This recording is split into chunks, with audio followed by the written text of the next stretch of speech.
Bismillahirrahmanirrahim. Alhamdulillahirabbil alamin wa bihi nasta'in ala umuri dunya waddin. Wassalatu wassalamu ala sayyidil mursalin sayyidina wa habibina wa syafi'ina wa maulana Muhammadin wa ala alihi wa sahbihi ajma'in, amma ba'du. Khususan man sannafa hadzal kitab rahimallahu ta'ala wa nafa'ana bihi wa bi ulumihi wa bi ulumihi wa bi ulumihi وفي الدارين آمين. الفاتحة. أعوذ بالله من الشيطان الرجيم. بسم الله الرحمن الرحيم. الحمد لله رب العالمين الرحمن الرحيم مالك يوم الدين. إياك نعبد وإياك نستعين اهدنا الصراط المستقيم صراط الذين أنعمت عليهم غير المغضوب عليهم ولا الضالين. آمين. Bismillahirrahmanirrahim. Para asatiz, bapak, ibu, para jamaah sekalian, kita akan melanjutkan pembacaan kitab Al-Mukhtasar Munir fi Tadbir Rizki. Masih dalam pembahasan mengenai faidah, asrar, rahasia, hikmah, ayat yang menjadi munajatnya Nabiullah Musa alaihissalam. Inni lima anzalta ilayya min khairin fakir. Nabi Musa bermunajat saat beliau sedang mengalami kesusahan, kepayahan. Lalu beliau munajat kepada Allah dengan bahasa, ya Allah, sesungguhnya aku terhadap kebaikan yang sudah Engkau turunkan kepadaku, aku sangat membutuhkan kebaikan itu. Ini munajatnya Nabiullah Musa. Nah, kita masih membahas mengenai hikmah atau faedah terkait dengan ayat ini. Al-Qasas ayat 24. Al-faidatur rabi'atu, faedah yang keempat. Tadullu al-ayatu ala anna thalaba minallahi ta'ala. Ayat ini menunjukkan bahwasanya meminta kepada Allah, memohon kepada Allah, la yunakidu maqamal ubudiyah. Meminta kepada Allah itu tidak membatalkan makom ubudiyah. Jadi meminta, berdoa, tolak itu kepada Allah itu tidak meniadakan atau tidak membatalkan makom ubudiyah. Apa sih makom ubudiyah itu?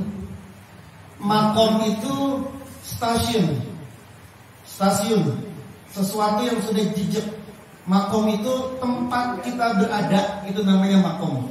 Di mana kita ini berada dan kita tinggal di situ, nah itu namanya makom. Nah, di orang kita juga menyebut kuburan itu adalah makom. Karena apa? Karena dia tempatnya sudah di situ, makom. Tapi tidak umum rumah itu disebut dengan makom, meskipun itu sudah tempat tinggal, gitu ya. Nah, makom itu orang yang sudah berdiri, sudah berada di dalam satu tempat. Nah, itu namanya makom. Makom itu orang yang sudah berhasil melewati fase istiqomah. Istiqomah itu baru meminta makom.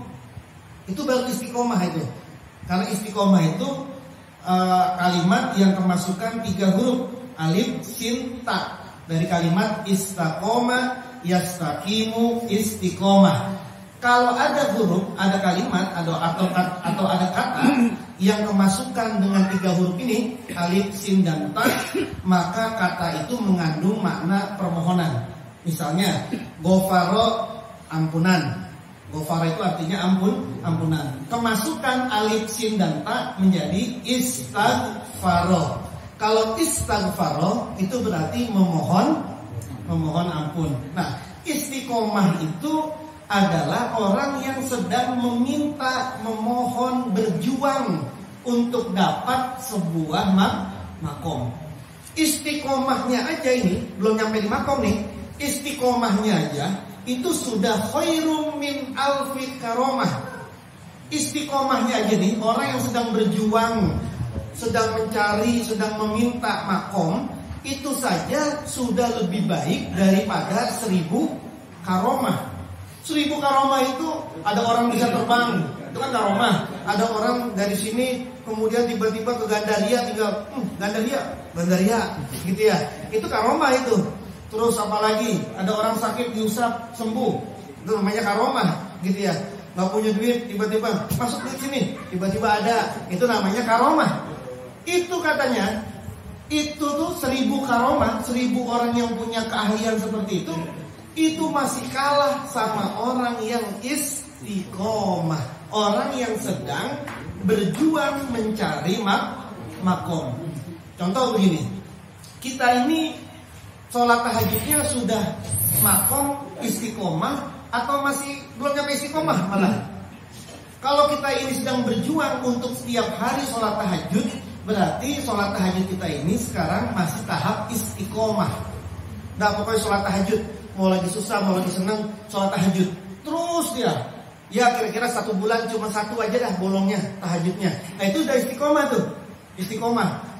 Nanti dia kalau terus-terusan seperti ini, maka dia akan sampai kepada maqamut tahajud. Sudah nyampe itu dia, tahajud itu sudah menjadi sudah jadi makom. Rajin atau males? Kita ini ada di posisi mana nih? Posisi istiqomah rajin atau sudah jadi makom rajin? Yang mudah-mudahan sih paling tidak kita masih istiqomah dalam rajin. Mau dalam keadaan kayak apapun kita ngaji. Mau lagi susah lagi apa ngaji. Misalnya itu ngaji di mana saja, ngaji Quran, ngaji pokoknya ngaji. Kita istiqomah. Kalau terus-menerus seperti itu namanya istiqomah.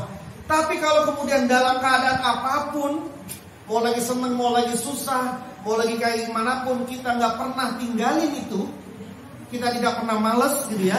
Kalau baca Quran mau dalam keadaan apa juga, pokoknya sehari 1 juz saja. Mau dalam keadaan apapun, dia tetap 1 hari 1 juz misalnya gitu, berarti dia sudah ada di maqamul Quran. Dia sudah ada di maqam Quran. Istiqomah aja itu sudah seperti itu. Apalagi sudah nyampe di maqam. Nah, makom kita ada di mana nih? Ya tinggal dilihat aja orang kita sendiri kok yang nilai. Kita ini jangan-jangan masih ada di makom males misalnya gitu. Makom kita ini pelit atau dermawan? Ya jangan-jangan masih di makom pelit. Atau mudah-mudahan sedang istiqomah menjadi dermawan misalnya gitu. Kita ini ada di makom sabar atau di makom pemarah? Yang disenggol dikit bacok. Senggol dikit bacok. Atau kita sudah mulai bersabar. Dulu mah saya mah dikatain dikit marah. Sekarang alhamdulillah sudah kita bisa nahan diri. Oh berarti dia sedang istiqomah dalam kesabaran. Nanti kalau dia dalam keadaan apapun saja tetap dia sabar. Berarti dia sudah ada di makom sabar. Begitu seterusnya. Nah itu yang disebut dengan makom.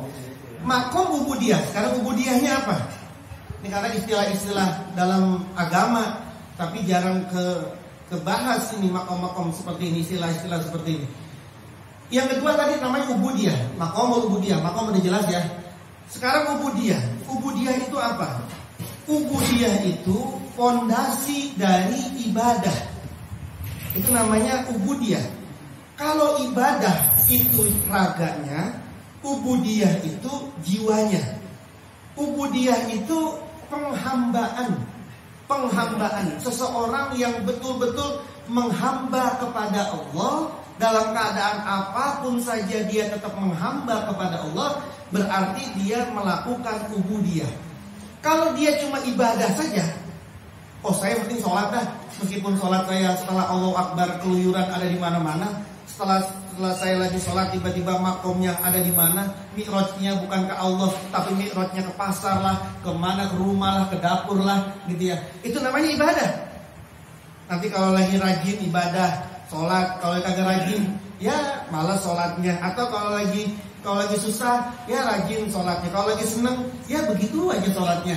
Nah itu masih ibadah, itu masih ibadah. Itu berarti dia ibadah belum punya pondasi. Pondasinya ibadah itu adalah ubudiyah. Ketika seseorang itu sudah menghamba kepada Allah.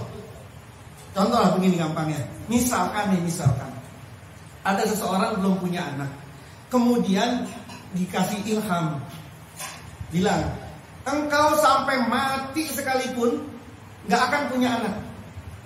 Kira-kira dia berpengaruh nggak? Ibadahnya, keikhlasan ibadahnya berpengaruh nggak? Atau nih kita nih, ente mau tiap hari sholat jamaah ke, zikir ke, sampai mati miskin.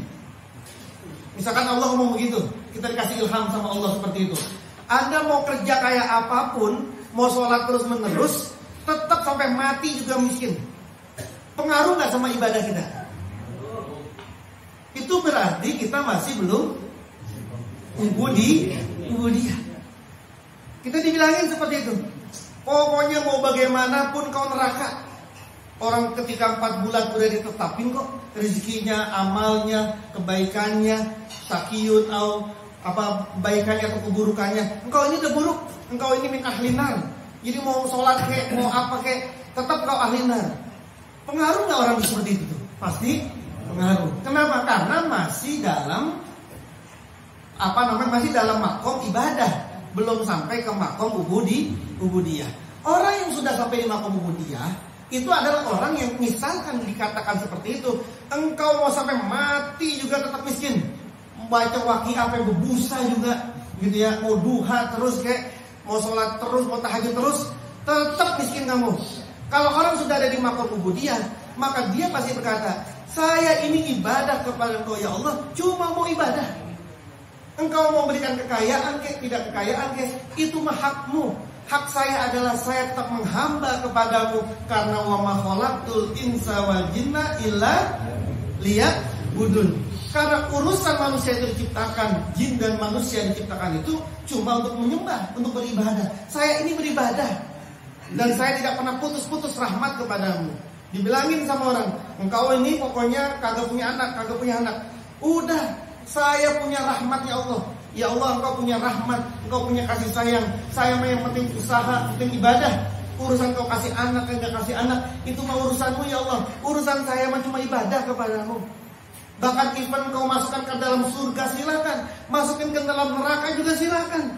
Yang penting saya ibadah kepadamu. Meskipun juga, masa iya orang terus-terusan ibadah secara ikhlas masuk neraka? Tapi kan enggak seperti itu. Tapi kan kita dalam akidah ada sifat Allah, ada sifat wajib, ada sifat mustahil, ada sifat jaiz. Sifat jaiznya Allah kan jelas. Allah boleh memasukkan ahli ibadah ke dalam neraka, Allah bisa memasukkan ahli nar ke dalam surga. Itu namanya sifat jaiznya, sifat jaiznya Allah. Ketika dia ibadah, ya pokoknya dia ibadah saja sudah. Dan kalau dia sudah ibadah seperti itu, lagi senang dia ibadah, tiba-tiba dikasih kesusahan sama Allah, makin ibadahnya makin besar. Lagi susah dia ibadah, tiba-tiba dikasih rezeki yang melimpah oleh Allah, tetap dia makin ibadah kepada Allah. Berarti dia sudah ada di makom ubudiyah yang tidak bergeser semilit pun dalam keadaan apapun. Dalam keadaan apapun dia tidak menggeser, tidak tergeser semilit pun. Dia tidak bergeser. Kenapa? Karena memang dia cuma mau ibadah. Nah, kita sudah ada di makom ubudiyah apa belum? Kan sering saya bilang, Anda kalau lagi seneng itu ibadahnya khusyuk atau enggak? Bisa enggak nangis tahajud ketika lagi seneng?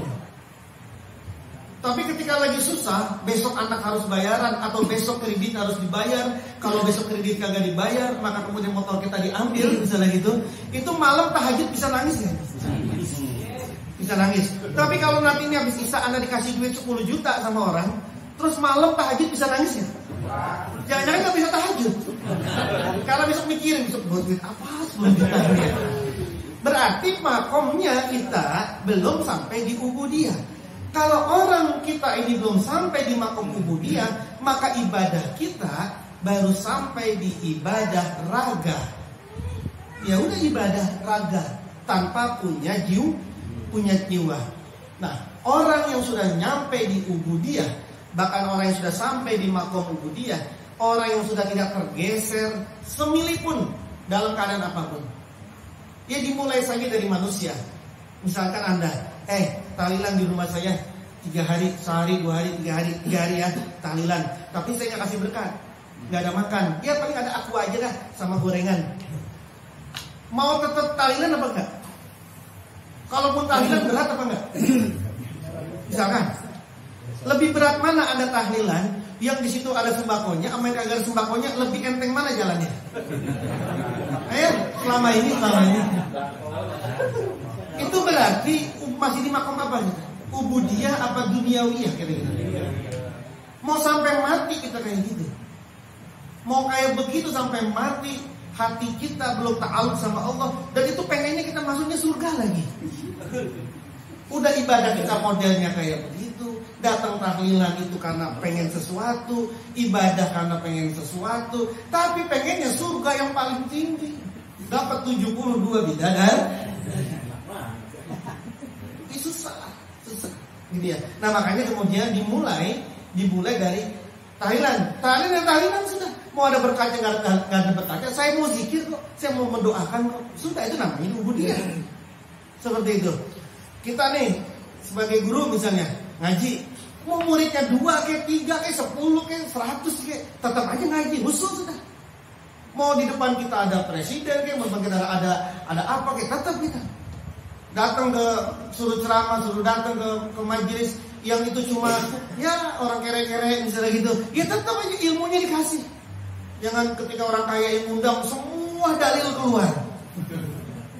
Diundang tahlilan, disuruh mimpin tahlil, tidak orang kaya yang undang, semua dibaca semuanya. Lengkap banget bacaan tahlilnya. Giliran orang susah, pendek banget tahlilnya. Pendek banget. Cepat banget sih, sesuai lah. Nah, itu namanya belum sampai di makom ubudi. Nah, makanya di Quran dikatakan, Allah mengatakan subhanallazi asra bi abdihi. Allah tidak menyebut subhanallazi asra bi Muhammadin, dengan Muhammad, atau bi rasulihi, dengan rasulnya, atau bi nabihi, atau dengan nabinya. Tapi yang disebut sama Allah itu bi abdihi. Kenapa? Karena Allah membuat peluang kepada kita yang bisa mi'raj, yang bisa Isra Mi'raj itu semua orang yang sudah sampai di paham dan sudah sampai di makom ubudiyah, sudah sampai di makom ibadah tadi, ubudiyah tadi itu, kehambaan itu tuh. Kalau kita kemudian kalau Allah mengatakan cuma bi Muhammadin, ya berarti cuma Nabi Muhammad saja. Bi Rasuli, dengan Rasul. Oh, setelah Muhammad udah gak ada Rasul lagi, berarti gak ada lagi yang bisa Isra Mi'raj. Maka itulah Rasulullah mengatakan as-sholatu mi'rajul mu'min. Salat itu adalah mi'rajnya orang mukmin. Jadi kalau kita pengen mi'raj kayak Nabi itu salat. Tapi kita mi'rajnya ke pasar mulu, ke tanggungan mulu mi'rajnya kalau di salat. Kepikiran kebun lah, kepikiran kerjaan lah, kepikiran utang lah, kepikiran kredit lah. Mi'rajnya itu bukan ke Allah, mi'rajnya kemana-mana. Mau sampai mati kita kayak begitu sholatnya, kalau nggak dibenahin pelan-pelan. Dan itulah kita pentingnya semua belajar ilmu tasawuf. Karena fikih nggak ngajarin. Anda belajar fikih itu yang penting ada sholat tumakninanya benar, bacaannya benar, rukunnya benar, semua sah sudah sholatnya, sah. Tapi kalau kita sah sudah ibadah.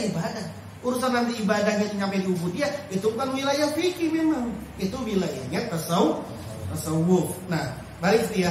Jadi ubudiyah tadi, ibadah tadi itu, orang yang sampai kepada makom ubudiyah, dialah orang yang sudah tidak tergeser lagi semili pun dalam keadaan apapun, dan itulah orang-orang yang berhasil Isra dan Mi'raj kepada Allah Subhanahu wa taala.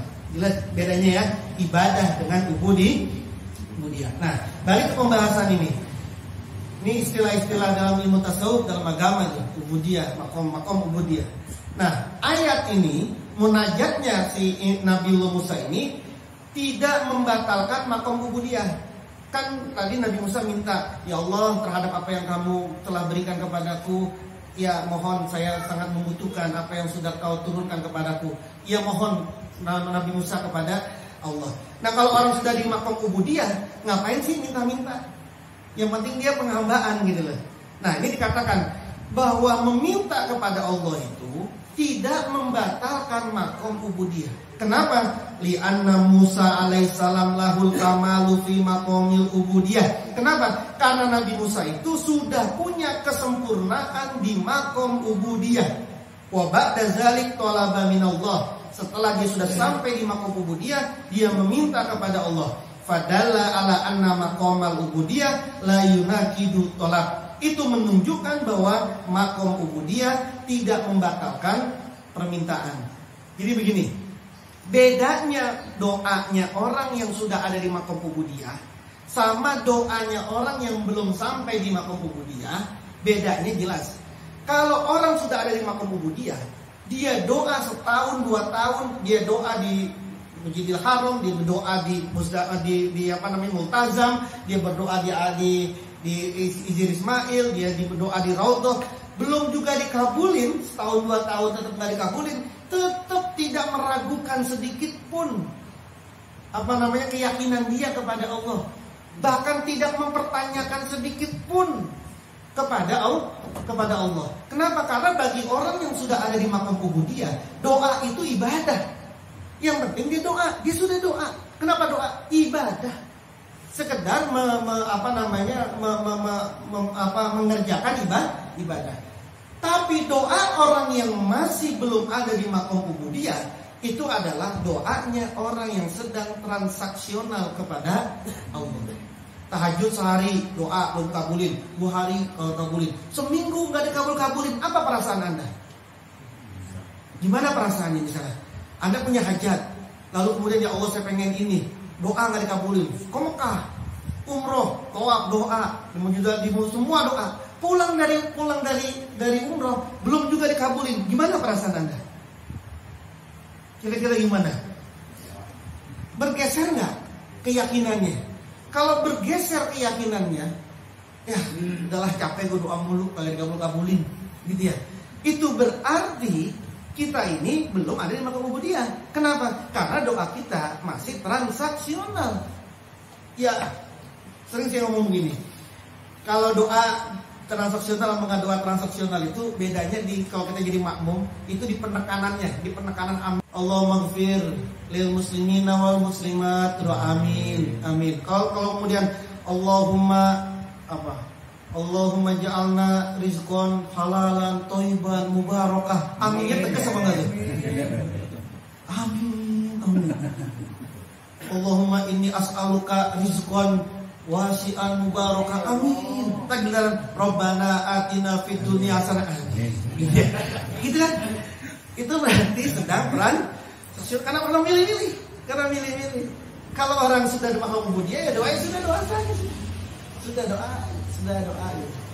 Nah karena kita masih belum makam di makam ubudiyah. Bedanya seperti itu. Orang yang sudah ada di makam ubudiyah, doanya itu adalah dia sudah berdoa karena beribadah kepada Allah. Tapi orang yang masih ada di makam, belum ada di makam ubudiyah, maka dia doanya adalah transaksi. Dan ini bahaya sekali bagi keimanannya, bagi keimanan manusia. Fa in qulta, maka jika kamu bertanya, in kana maqamul ubudiyah la yunaqidu talab fa kaifa lam yatlub Ibrahim khalilullah in hina ramabi fil manjanik. Kalau memang makom ubudiyah itu tidak membatalkan doa, kenapa kok Nabi Ibrahim tidak meminta kepada Allah, tidak berdoa kepada Allah ketika Nabi Ibrahim itu dilemparkan fil manjanik, di manjanik. Manjanik itu api unggun besar, gitu ya. Kenapa kok ketika Nabi Ibrahim itu dilemparkan ke api unggun besar itu tidak berdoa kepada Allah? Wa ta'arradalahu Jibril alaihissalam, dan malaikat Jibril menawarkan kepada pada Nabi Ibrahim. Faqala, maka berkata malaikat Ibrahim, alaka hajat, wahai Ibrahim, apakah kamu punya hajat? Ketika Nabi Ibrahim sudah ada di api unggun, Jibril datang menawarkan, alaka hajat ya Ibrahim, kau punya hajat enggak Ibrahim? Gitu ya. Qala, maka Nabi Ibrahim mengatakan, amma ilaika, adapun kepadamu wahai Jibril, fala, enggak. Kalau sama kamu enggak ada hajat saya. Tuh coba, Ibrahim didatengin sama Sayyidul Malaikah, pemimpinnya malaikat, namanya Jibril. Jibril nawarin, punya hajat enggak kamu? Kata Nabi Ibrahim, sama kamu Jibril, enggak ada saya sama kamu. Emang bisa nih orang sampai di makom ini nih? Apa semua orang bisa? Kita lagi wirid, tiba-tiba datang sosok, ya pokoknya yang penting bersih aja, berjubah, kemudian kita anggap itu malaikat aja pokoknya. Lalu ngomong, punya hajat nggak lu? Wah banyak banget hajat saya. Saya pengen ini. Kan gitu kan bisa. Makanya kagak disamper-samperin kita sama malaikat. Gitu ya. Malaikat mau nyamperin, udah tahu banyak banget hajat dia mah. Udah bererot, udah hajat dia. Sampai kita doa, hajatuna ilaikal kasir ya Allah, hajat kami banyak banget dah. Ibrahim ditawarin sama Sayyidul Malaika, Allah ka hajat, kamu punya hajat Ibrahim? Amma ilaika fala, sama kamu wahai Jibril nggak ada hajatnya. Wa amma ilallah fabala, kalau sama Allah tentu saya punya hajat. Qala, maka berkata sahabat Jibril, salhu, kalau begitu minta sama Allah biar kamu selamat, biar kamu tidak kebakar, biar kamu diselamatkan sama Allah, minta sama Allah. Qala, maka berkata siapa Nabiullah Ibrahim, hasbi min su'ali ilmuhu bihali. Ini kada nih, apa bicaranya Nabi Ibrahim nih? Hasbi min su'ali ilmuhu bihali. Cukuplah ilmunya Allah itu mengetahui dari permohonanku atas keadaanku saat ini. Bahasa kasarnya, emang Allah nggak tahu gue lagi mau dibakar sekarang? Emang gue lagi mau dibakar ini urusan apaan? Kalau bukan urusan menegakkan agama Allah. Maka katakan cukuplah min su'ali dari permohonanku, ilmunya Allah bihali dengan keadaanku saat ini. Kalau bahasa kitanya sekarang, emang Allah nggak tahu gue pengen dibakar sekarang, gitu ya. Makanya kemudian kalau orang sudah seperti ini, itu tadi maqam ubudiyah juga tuh, gitu, nggak mau minta.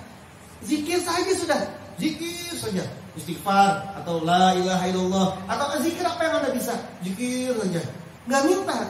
Ya udah zikir saja, tapi kok nggak minta? Emang Allah nggak tahu saya lagi pusing banget sekarang, gitu ya. Nggak usah Anda ngomong-ngomong, ya Allah saya lagi pusing banget ini ya Allah, gitu ya. Ya itu munajat boleh, tapi kalau kemudian ngomong rinci, ya Allah besok ada kreditan yang harus saya bayar ya Allah, ini begini, sudah zikir saja. Kalau mau kayak begitu tuh zikirnya yang banyak baru minta. Jangan mintanya banyak, zikirnya sedikit.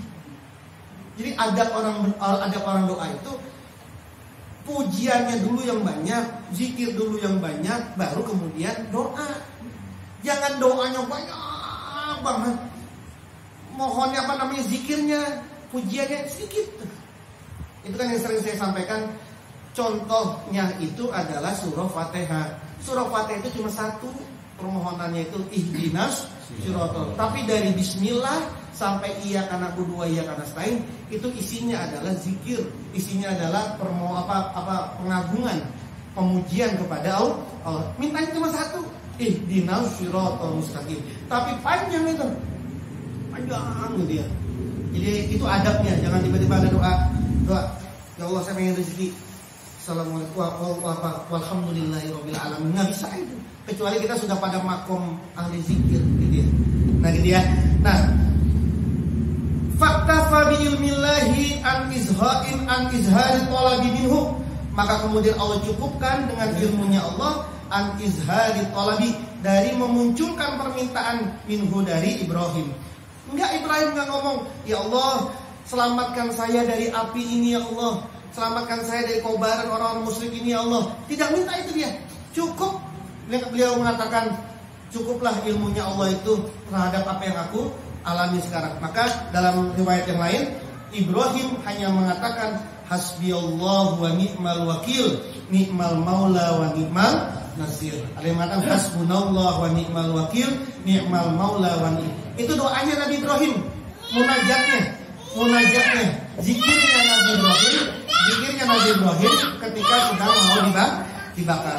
Nah, apa jawabannya? Jawabannya adalah annal anbiya'a shalawatullah alaihi salam yu'amiluna fi kulli mautinin bima yafhamuna 'anillahi annahu la'ik bihi. Bahwasanya para nabi itu bermuamalah, melakukan sesuatu di tiap posisinya, di tiap tempat dengan sesuatu yafhamuna 'anillah, yang dia pahami dari Allah, annahu allaiku bihi, mana yang layak dengannya. Fafahima Ibrahim alaihissalam, annal murada bihi fi zalikal mautin adamu izhari tolak wal iktikafi bil ilmi. Ibrahim saat itu, karena dia sudah ada di maqam ubudiyah, Ibrahim saat itu mengatakan, di posisi saya saat ini itu cukup sudah, ilmunya Allah sudah cukup. Tidak perlu lagi ngomong izharut tolak, tidak perlu lagi menjelaskan permintaan itu, sudah tolak. Fakana bima fahimahu an rabbih. Itulah yang dipahami oleh Nabi Ibrahim dari Tuhannya. Jadi Nabi Ibrahim tidak minta. Kenapa? Karena menurut Ibrahim saat itu sudah cukuplah saya mah kayak begini, nggak usah minta. Cukup pemahamannya, ilmunya Allah. Wa amma Musa shallallahu alaihi, sedangkan Nabi Musa, kita tadi ngebedain nih. Kenapa kok Nabi Musa minta, sedangkan Nabi Ibrahim ini tidak minta? Padahal dua-duanya sama ada di maqam ubudiyah.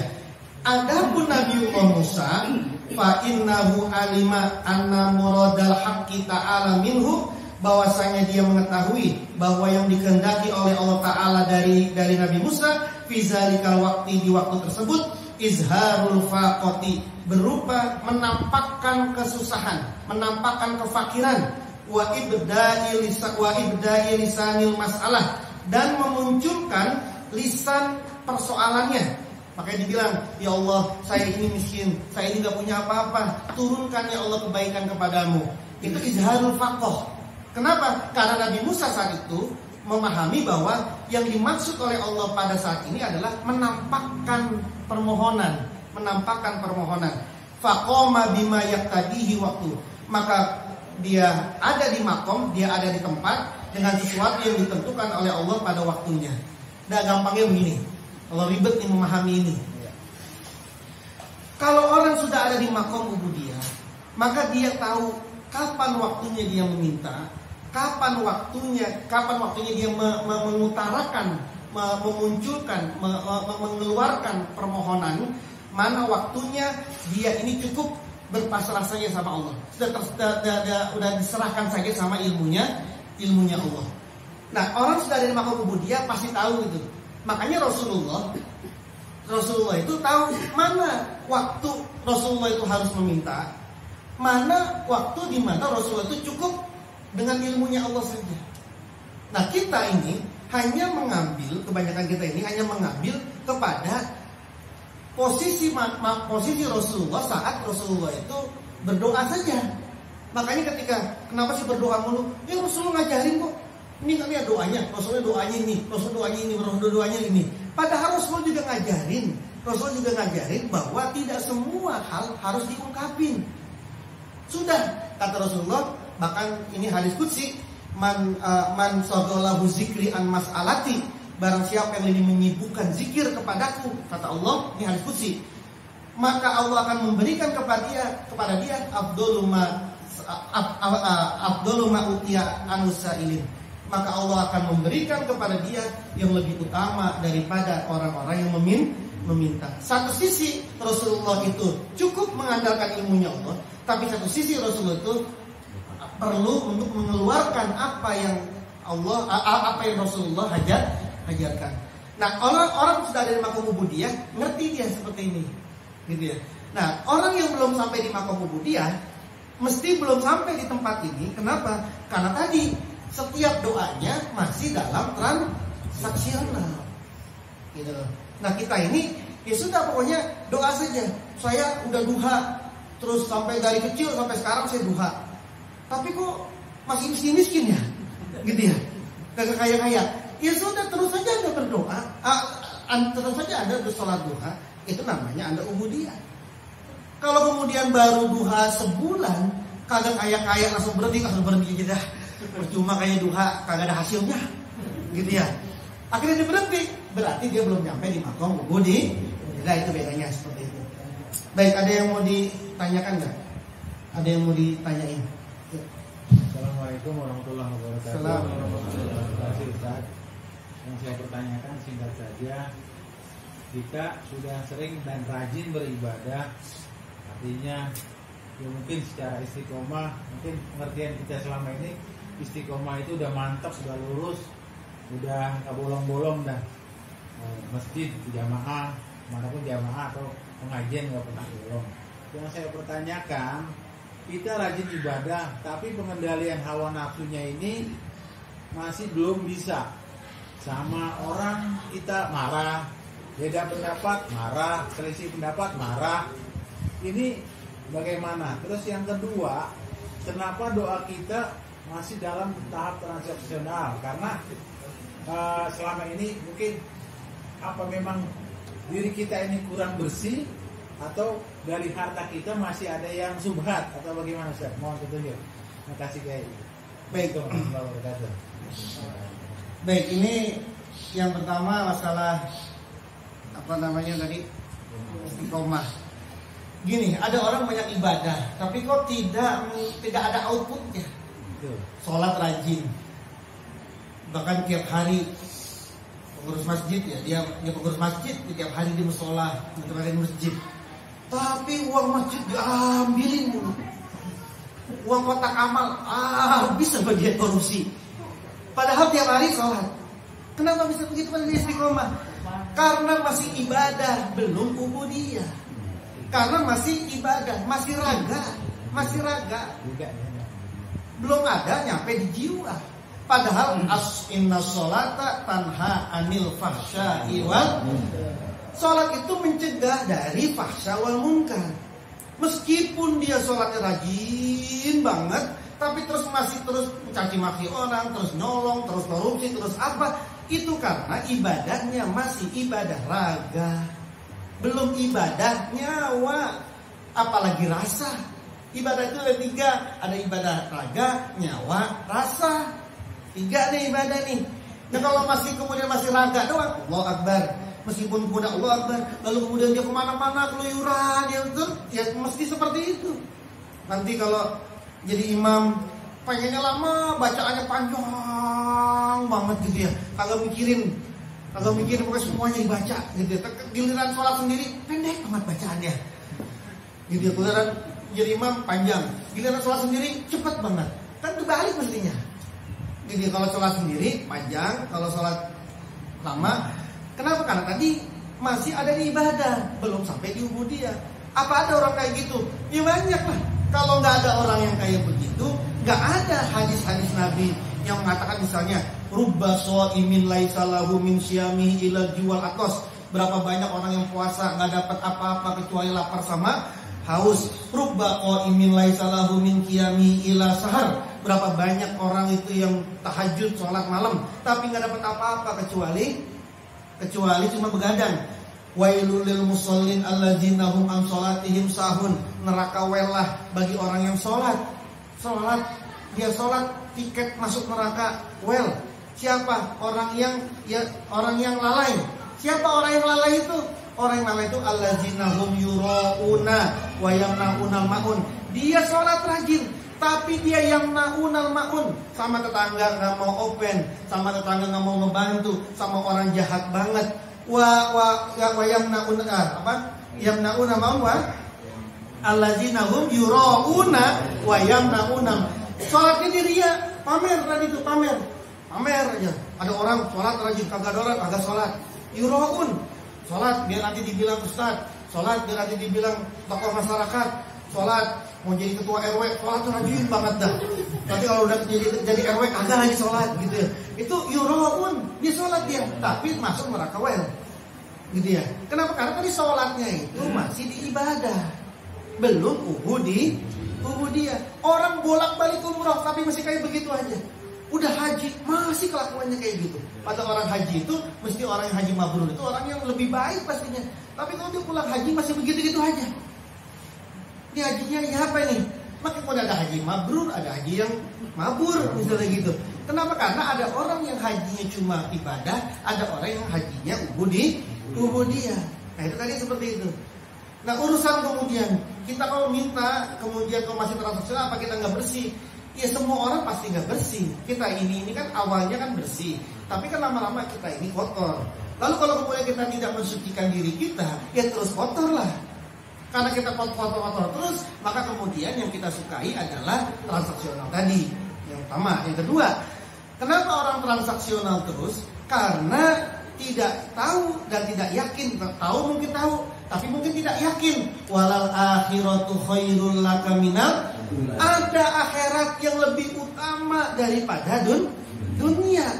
Jadi pengennya transaksi dunianya aja, padahal nanti ada akhirat. Tuh, yang ketiga, karena nggak ada keyakinan sama sekali bahwa yang dia minta itu, dia minta makhluk, bukan minta yang menciptakan makhluk. Yang dia tuju bukan Allah, tapi yang dituju adalah makhluk. Orang yang ubudiyah itu ketika dia beribadah, dia cuma maunya sama Allah, bukan sama makhluk. Dunia ini kan makhluk, dunia makhluk, uang makhluk, kerjaan makhluk, apa semua kan makhluk tuh. Apapun selain Allah adalah makhluk. Yang dikejar adalah makhluknya, bukan khalik. Makanya kalau dibilang, sedekah yuk, orang kalau sedekah 1.000 akan dikasih 100.000, baru girang dia, semangat dia, karena yang dikejar adalah makhluk, gitu ya. Tapi kalau nggak ada iming-iming kayak begitu, apaan kita mau sedekah? Kalau tetap kita mau sedekah meskipun nggak diiming-imingin sama dalil-dalil seperti itu, nggak diiming-imingin sama akan diganti, tapi tetap kita sedekah karena yang kita kejar adalah khalik. Itulah makna lillahi ta'ala. Itulah makna inna sholati wa nusuki wa mahyaya wa mamati lillahi rabbil, atau kalau dalam toreko kita ini apa, kalau dalam toreko kita ilahi anta maksudi waridhoka matlubi. Jadi itu orang yang mencari khalik, bukan mencari makhluk. Ada satu lagi sebelum bisa. Ada lagi yang mau ditanya? Enggak ada, dari saya. Baik, mudah-mudahan semuanya manfaat buat kita semua. Al-Fatihah. A'udzubillahi minasyaitonir rajim. Bismillahirrahmanirrahim. Alhamdulillahirabbil alamin arrahmanir rahim maliki yaumiddin. Iyyaka na'budu wa iyyaka nasta'in ihdinas siratal mustaqim. Siratal ladzina an'amta 'alaihim ghairil maghdubi 'alaihim waladdallin. Amin. Wa'fana ya karim waghfir lana Allahumma inna nasta'udzinuka bima qara'na wa sami'na wa fardhu ma min hajatina. Allahumma ja'alna wa auladana wa talamizana min ahli ilmi min ahli khair wa la taj'alna min ar-rishad min ahli al-jahl bi haqqi rabbana hab lana min azwajina wa zurriyyatina qurrata a'yun waj'alna lil muttaqina imama. Rabbana atina fid dunya hasanah wa fil akhirati hasanah wa qina adzabannar. Wa sallallahu ala sayyidina Muhammadin nabiyil ummi wa ala alihi wa sahbihi wa baraka wa sallam. Wa akhiru da'wana alhamdulillahi rabbil alamin. Wallahu muwaffiq ila aqwamit thoriq. Assalamualaikum warahmatullahi wabarakatuh.